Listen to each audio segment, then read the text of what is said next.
En la ciudad de Buenos Aires. Ya estamos en comunicación con Carlos Fara, que es analista político. ¿Qué tal, Carlos? Gracias por estar con nosotros esta mañana. Nacho Bogano, Brenda Brecher y todo el equipo aquí en el canal de la ciudad.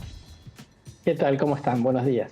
Buenos días. Bueno, no sé si tuvo posibilidad de escuchar a Horacio Rodríguez Larreta o aunque sea esta última partecita del discurso. Sí, bueno, básicamente, digamos, lo que utilizó fue la gran oportunidad del inicio de sesiones para ir concatenando, digamos, una pieza más de su campaña electoral, ¿no? Digo, básicamente lo que hizo fue poner, digamos, algunos títulos, algunas declaraciones que van en línea un poco con lo que claramente es su estrategia electoral. Trató de presentarse, digamos, como una figura, digamos, que con experiencia política, con trayectoria, moderado, ¿no? Digamos, marcando esta diferencia, digamos, con el tema de que con gritar, digamos, no se resuelven los problemas, con lo cual, digamos, eso va muy claramente orientado, digamos, a su diferenciación, sobre todo con el estilo de Patricia Bullrich. Claro, y habló un poco acerca de la violencia, ¿no? Decía, en este último tiempo no nos enmarcamos, o por lo menos no nos pusimos como objetivos en buscar las soluciones de los problemas, la violencia en las redes, ¿no? Y de esta intención de dejar atrás esta situación, que también lo hacía evidente en este spot de campaña, el primero que presentó hace unos días. Sí, totalmente. Él, digamos, bueno, es por un estilo personal, digamos, hace mucho que él, desde que lo vimos, digamos, mucho más expuesto nacionalmente al inicio de la pandemia, siempre que quiso generar esta contrafigura de moderado, de tranquilo, de hacedor, ¿no? Frente, digamos, al gobierno de Alberto y de Cristina. En este caso particularmente, además, eso, como decíamos recién, digamos, cuaja un poco con el escenario competitivo que se le presenta, por lo menos adentro del PRO, y que efectivamente él va a ser una marca que lo va a llevar, digamos, todo este periodo electoral hasta donde llegue. Él está, además, ha hecho a lo largo del tiempo algunas declaraciones respecto de cómo él imagina que debería ser la gobernabilidad en Argentina si se asume como presidente, y también está en esa línea, ¿no? En esa línea, digamos, de la no confrontación, digamos, como elemento constructor de la política. Carlos, buen día. Nacho Bogano lo saluda. Me quedé colgado con un detalle que usted marcó recién, que es, bueno, el de no gritar, el de que gritando no se resuelven las cosas. Pregunto, mundialmente, el discurso arengador, el discurso corazón valiente, ¿sigue llegándole a la gente? Digo, vayamos a sociedades no avanzadas, pero digo, que tengan, tal vez no tengan un problema de inflación, que no tengan un problema de inseguridad, que no tengan un problema, qué sé yo, como los que podemos tener más palpables nosotros. ¿El discurso arengador sigue rindiendo? Mira, depende al público al cual te estés dirigiendo, ¿no? No hay una respuesta universal para esto porque y algo a lo que alude el famoso spot de la semana pasada del propio Larreta, que tiene que digamos, reconoce, digamos, su ausencia de carisma, ¿no? Pero lo contrapone cuando dice, digamos, bueno, con carismáticos hasta acá llegamos, ¿no? Entonces, te diría, la política está como muy acostumbrada, digamos, a pensar que tiene que arengar, que subir el volumen, etcétera. Una cosa creo que es entusiasmar a la gente y otra cosa, digamos, es arengar a la antigua. Me parece que eso depende, digamos, un poco de cada personalidad. Está claro, como decimos recién, Larreta de alguna manera lo que está haciendo es desarrollar una estrategia que le va bien con lo que sabe que son sus fortalezas y reconociendo sus limitaciones. Entonces, por lo tanto, digamos, un candidato como él, digamos, que trate de arengar, sobre todo para el público al cual él está captando, realmente, digamos, no le serviría. Un paréntesis, mientras usted comentaba esto, Perfumo decía de Batistuta que nunca vamos a saber lo que hace mal porque no lo hace. Ok, sí, es un buen punto. No, como decir, ¿para qué me voy a poner a arengar si no sé? Claro, totalmente, totalmente así. La muestra, digamos así como más palmaria, la tenés en la última elección presidencial en Estados Unidos, ¿no? Digamos, el Trump vehemente, digamos, arengador, y el Biden que definitivamente, digamos, cuando lo vimos en los debates, hizo un culto de la tranquilidad, de la moderación, ¿no? Digamos, y me parece que, bueno, un poco eso es lo que de alguna forma estamos viendo en el caso de Larreta. Carlos, recién rescatabas en parte del discurso que Horacio Rodríguez Larreta quería resaltar, ¿no? Este perfil, este rasgo de dejar detrás la grieta, de no confrontar, de encontrar la forma de dialogar más allá de las diferencias. Te invito a escuchar justamente cómo lo decía. La Argentina lleva años, décadas, sin crecer, sin avanzar. Cada paso para adelante, después de uno para atrás. Los cortos periodos de crecimiento no se sostienen, porque se construyen desde la división y no desde la unidad. Y así, cada gobierno a lo largo de un siglo que asume, empieza de cero, deshace todo lo que hizo el anterior. Así nunca se van a resolver los problemas de fondo. Así cada crisis es peor que la anterior. Y esto es así porque la única constante que vemos en nuestra historia del último siglo es la división. Décadas de peleas generadas por políticos que hicieron campaña a costa de enfrentar a argentinos contra argentinos.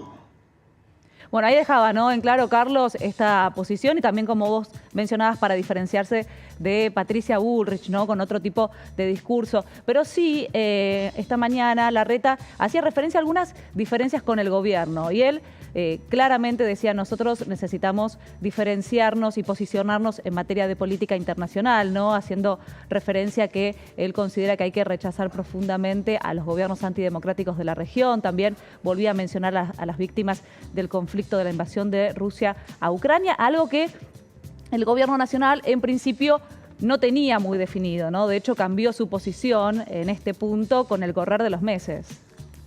Sí, totalmente así. Ese tema que vos señalás es muy importante, digamos, para el público, digamos, que sería voto potencial de Juntos por el Cambio, ¿no? Digamos, este tema de la Argentina cerrada, de la Argentina, digamos, que tiene, no por ahí, digamos, los socios más productivos, de la Argentina, digamos, que es por el camino de cerrarse, pierde el tren de la modernización, el tren de la globalización, es una cosa, digamos, que se valora, digamos, se valoró, digamos, en su momento en el gobierno de Macri, y que ahora, digamos, es una de las expectativas que existe, ¿no? Es decir, cómo Argentina, de alguna manera, digamos, vuelve a tener relación con el mundo y está en una sintonía, como vos decías, por ejemplo, con el tema de la invasión rusa a Ucrania. Carlos, ninguna de las dos fuerzas, o no, por lo menos me parece que no va a haber una fuerza política que pueda ganar las elecciones con más allá de un 54-55%, lo que le permitiría de alguna forma tener como un aval importante en el tema de decisiones. Permítame jugar a la fantasía. ¿Qué posibilidades hay de que realmente tengamos una clase política que pueda lograr una especie de pacto de la Moncloa?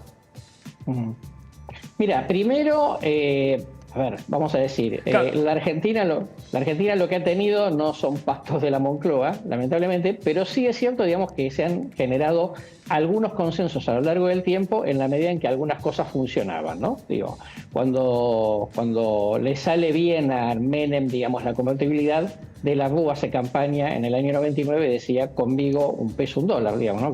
Como no generar miedo alrededor de eso.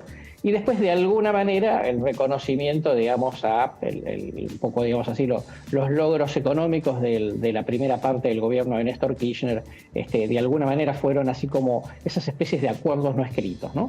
Entonces, a mí lo que me parece que la posibilidad, no sé si es un pacto de la Moncloa, pero sí como de algunos acuerdos parciales en algunos temas importantes, se da por el hecho de que Argentina está en una situación inédita. Primero, digamos, una situación de estancamiento, digamos, importante en lo económico, además del tema inflacionario, por supuesto, y porque además estamos en una situación que arrastramos, con el gobierno de Alberto, arrastramos 3 periodos presidenciales que terminan con balance negativo para la mayoría de la opinión pública, ¿no? El segundo mandato de Cristina, el mandato de Macri y ahora el mandato de Alberto. Como es una situación inédita, sumado, digamos, a los indicadores económicos, sociales, etcétera. Entonces, la posibilidad de que efectivamente haya algún tipo de acuerdos parciales sobre algunas cuestiones básicas, yo lo veo más probable que en otras situaciones, precisamente, digamos, porque estamos muy claramente estancados durante mucho tiempo.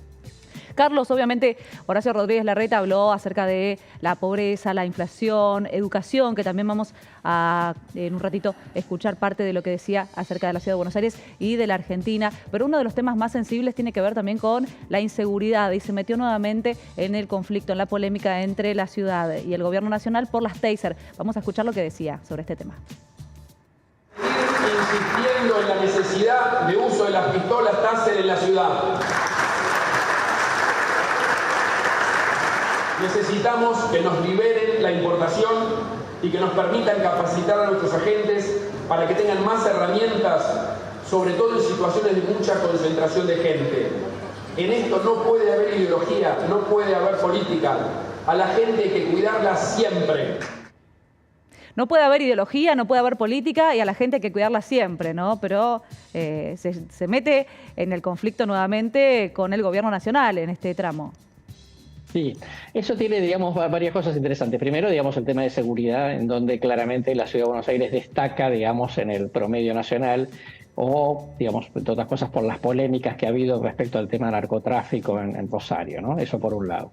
Segundo, en una situación en donde el tema de las pistolas generó obviamente controversia entre el gobierno de la ciudad y el gobierno nacional, y en donde se quiso meter Patricia Bullrich en ese debate, ¿no? En donde de alguna manera elegantemente los funcionarios del gobierno de la ciudad dijeron, bueno, no es que no las estamos usando porque no queremos, sino porque hay una traba, digamos, burocrática y judicial, digamos, como muy concreta.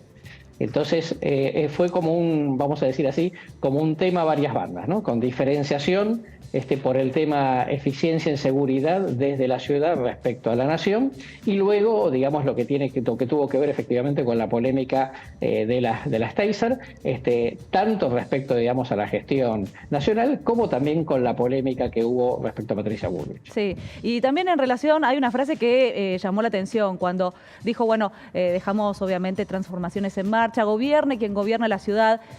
No nombró a nadie de los candidatos de su propio partido. Hablamos de Fernán Quirós, de Salud, que también obviamente hizo un balance acerca de la gestión de salud en la Ciudad de Buenos Aires, de Soledad Acuña, de Educación. No quiso nombrar a nadie, por lo menos en el marco del discurso esta mañana. Y también habló sobre la educación. A ver, esto es lo que decía Carlos, mira.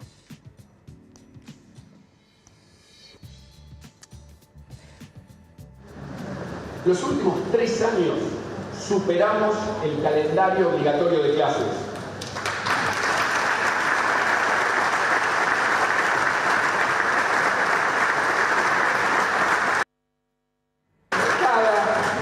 Cada día cuenta, un día cuenta. Este lunes, una vez más, las clases empezaron antes de la ciudad. Somos el primer distrito del país, una vez más, en volver a las aulas, para garantizar que los chicos tengan 192 días de clase, que son 12 más que el calendario nacional obligatorio. Uno de los temas también muy fuertes, ¿no? La defensa de la educación, sobre todo en el marco de la pandemia, y un tema que se judicializó también aquí en la Ciudad de Buenos Aires, y para diferenciarse del gobierno nacional. Carlos. Sí, totalmente así. Pero de vuelta, un tema, digamos, que es no solamente muy sensible para el público de la capital, sino sumamente sensible para el electorado de Juntos por el Cambio, con lo cual, digamos, ahí iba a marcar, digamos, iba a marcar una diferenciación importante, sobre todo desde el famoso debate de la presencialidad, es decir, cuándo se permitía a los chicos volver a la escuela. Todo ese es un tema en el cual sabe Rodríguez Larreta que tiene todo para ganar en ese debate contra el gobierno nacional. Y de vuelta, me parece interesante el hecho de que él haya utilizado el discurso, obviamente en el marco de la campaña, como decíamos, pero este tema de mostrando los hechos, ¿no? Digamos, mostrándose como hacedor y como alguien que de alguna forma, frente a esa acusación de tibio que de alguna manera le hace Bullrich, el que dice, bueno, yo confronté, cuando tenía que confrontar con el gobierno nacional, confronté y va listando estos temas, ¿no? Las Taser, la educación, los fondos de la ciudad, etcétera. Carlos, a ver, si me permite una figura también, sigo con lo futbolístico. Hoy Horacio Rodríguez Larreta da su último discurso, digamos casi jugando de local, ¿no? Hay visitantes en las gradas, pero básicamente juega de local. El presidente hoy va a estar jugando en una cancha en donde va a haber mucho público a favor, no tan a favor, que lo aprueba, que lo desaprueba en silencio, que no, o que lo desaprueba no en silencio, pero en otros foros. ¿Cómo va hoy a salir del túnel? ¿Qué tenemos que esperar de la salida del túnel hacia la cancha del discurso del presidente Alberto Fernández hoy? Mira, primero sale a la cancha complicado, ¿no? Sale del túnel complicado, porque aunque más no sea, digamos, por la sumatoria, digamos, de declaraciones y acontecimientos de los últimos tiempos, pero sobre todo por el hecho de que el presidente hoy es un presidente aislado, ¿no? Es un presidente, digamos, más allá de que tiene, digamos, una aprobación negativa en la opinión pública, tiene, digamos, claramente mucho conflicto interno. Prácticamente, digamos, tuvo un poco casi que rogar alguna suerte de movilización a su favor para el día de hoy. Entonces, desde ese lado, digamos, si no es muy cuidadoso con el discurso, es muy probable, digamos, que reciba, yo te diría, reprobaciones no solamente de la oposición, sino también, digamos, inclusive de propios sectores del oficialismo. Sí, organizaciones que además aclararon, o por lo menos se ocuparon en aclarar que no apoyan, acompañan la movilización, pero no apoyan la reelección. Tal cual así. Bueno, es eso, digamos, ¿no? Es la foto de la absoluta soledad, digamos, sí. Ya. No le quedó aliado, digamos, que ni siquiera pueda apoyar eso, lo cual, digamos, también un poco te da el marco, digamos, en el cual, hasta qué punto, ¿no? Realmente el proyecto de eventual reelección del presidente, digamos, realmente tendría algún sustento interno dentro del propio frente. Carlos, perdón, sigo siendo romántico. Yo soy deportivo o hollywoodense. Me manejo con esos ejes, aunque sea por una cuestión de amor propio. Saquemos las alianzas, el análisis. Alberto Fernández no debiera, aunque más no sea decir, y voy por mi reelección, aunque lo voten no el 47% o 48% que lo depositó como presidente, aunque lo vote el 10%, ¿no debiera decirlo? Yo estoy de acuerdo contigo, Digo, yo creo que el presidente está correcto en su especulación, digamos, con el hecho de poder querer ser candidato. O por lo menos para mantener el poder lo máximo posible, claro. Claro. Totalmente, por supuesto. Digamos, vos en política o sos parte de la solución o sos parte del problema o de las dos cosas, lo que no podés ser ausente de todos, ¿no? Entonces me parece, obviamente eso Alberto lo conoce, hasta cierto punto también, digamos, dice, bueno, total, si voy a perder, claro. o si no voy a ser candidato, por lo menos, digamos, me voy, llevándome a casa, digamos, como dándome algunos gustos, ¿no? Digamos, de marcar, digamos, como, sobre todo, como cierta distancia y confrontación con el propio cristianismo. Claro, porque recuerdo, Carlos, mientras, si queremos poder sacarme a mí, dejarlo a Carlos al aire, pero ponerme imágenes del Congreso de adentro, es yo recuerdo que la Grey peronista decía, Macri es el único presidente de la región que no logró la reelección. Hemos vuelto a la Casa de Gobierno, le prestamos la Casa de Gobierno, digo yo como si fuese el gato de Verdaguer, le prestamos la Casa de Gobierno 4 años. Llegar a la situación de no solo no ser reelegido, sino de ni siquiera competir para ser reelegido, por más que no me den los votos, es aún peor. Seguro. Que no lograr la reelección y ser el único de la región que no lo haga. Sí, y además te digo una cosa más. Supongamos que él fuese el candidato. Recordemos que de todas maneras el Frente de Todos, peronismo, digamos, tiene un piso importante, aún perdiendo la elección presidencial.